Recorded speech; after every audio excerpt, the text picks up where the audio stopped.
श्री सद्गुरु महाराज की जय। साप्ताहिक सत्संग के अवसर पर किया गया प्रवचन पाठ। प्रातः स्मरणीय अनंत श्री विभूषित परमाराध्य संत सद्गुरु महर्षि मेही परमहंस जी महाराज का प्रवचन। प्राप्तव्य क्या है? धर्मानुरागिणी प्यारी जनता, आप सोचिए कि आपको क्या चाहिए। किसी का हृदय ऐसा नहीं है कि जिसका हृदय कह दे कि दुख चाहता हूँ। यदि किसी को आप देखते हैं कि दुख उठाने के लिए अमुक व्यक्ति तत्पर है, तो आप समझिए कि वह सुख पाने के लिए दुख उठाता है। सभी सुख लाभ के लिए ही काम करते हैं।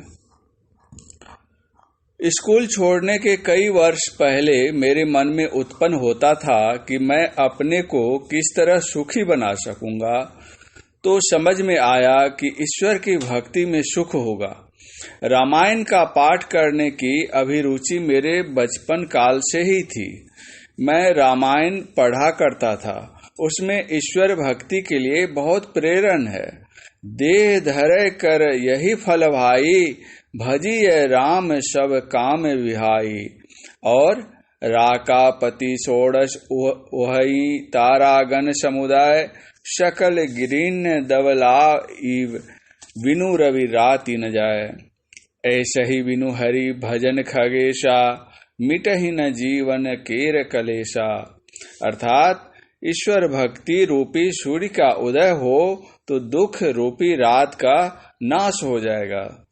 मैं पहले सोचा करता था कि क्या मुझसे परमात्म भक्ति सध सकेगी, तो कभी पैर ढीला होता था और कभी बल मिलता था। मेरे कई गुरु हुए। मैं जिज्ञासु होकर कईयों के यहाँ गया। सबसे ईश्वर भक्ति की प्रेरणा मिली। कहीं बाहर की भक्ति और कहीं भीतर की भक्ति करने का उपदेश मिला।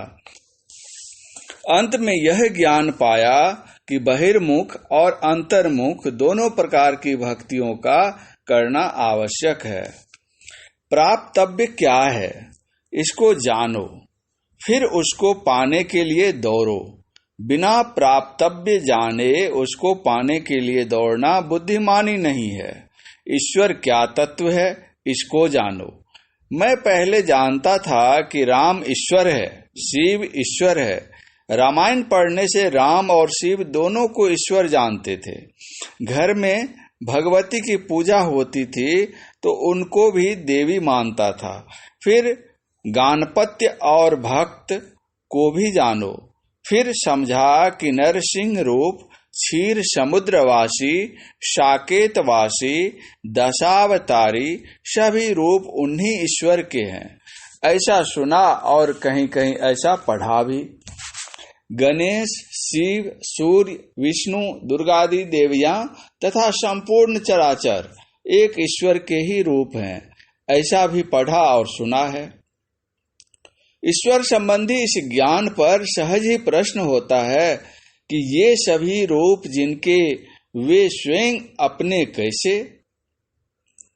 ईश्वर संबंधी इस ज्ञान पर सहज ही प्रश्न होता है कि ये सभी रूप जिनके वे स्वयं अपने कैसे। उनका स्वरूप कैसा है?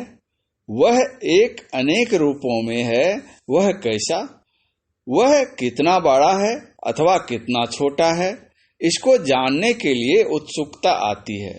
होते होते ऐसे लोगों से भी भेंट हुई जिन्होंने कहा कि किस ख्याल में तुम हो, जिसको लोग ईश्वर कहते हैं वह है ही नहीं है।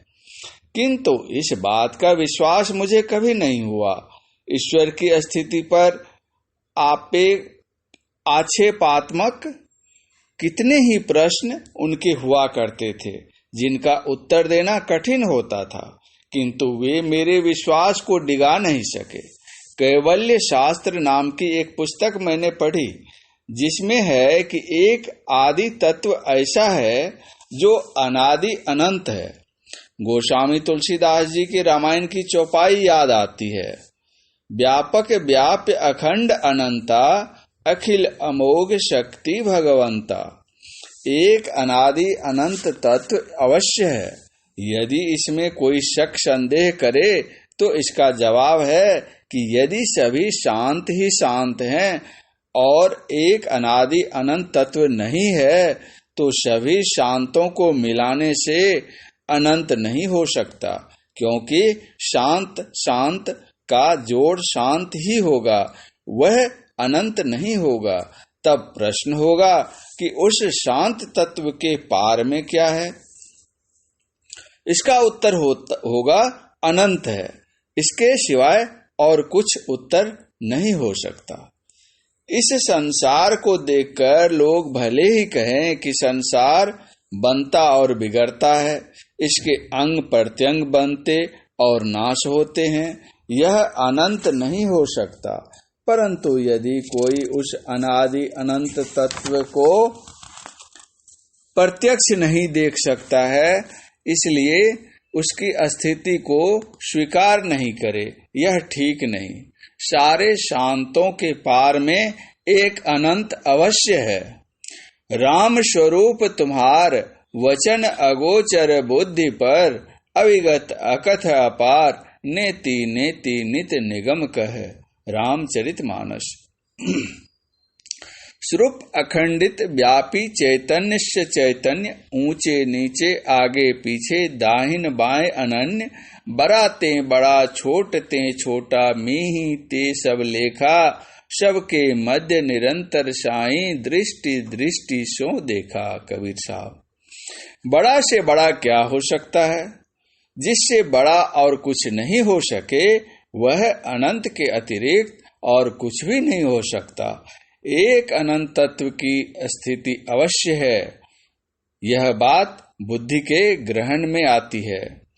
अलख अपार अगम अगोचरी, नातिषु काल न कर्म, जाति अजाति अजोनि संभव, नातिषु भाव न भर्म, साचे सचियार बिटहु कुरवानु, नातिषु रूप वर्णु नहीं रेखिया, साचे शब्द निशानु। गुरु नानक साहब। कबीर साहब, गुरु नानक साहब और गोस्वामी तुलसीदास जी, इन तीनों संतों को इधर के लोग विशेष जानते हैं।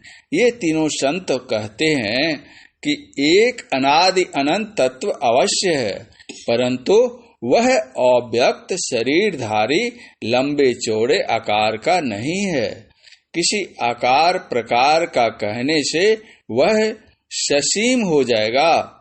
सब ससीमों में वह पूर्ण है और सबसे बाहर भी है।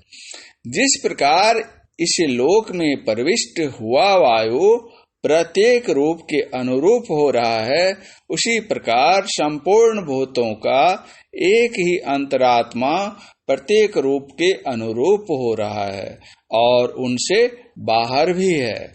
कितना बाहर, जिसका अंदाजा नहीं लगाया जा सकता। वह एक अनादि अनंत तत्व अवश्य है। इसी का प्रचार सभी संत किए और इस सत्संग से भी इसी का प्रचार होता है। यही प्राप्तव्य है, यही ईश्वर है।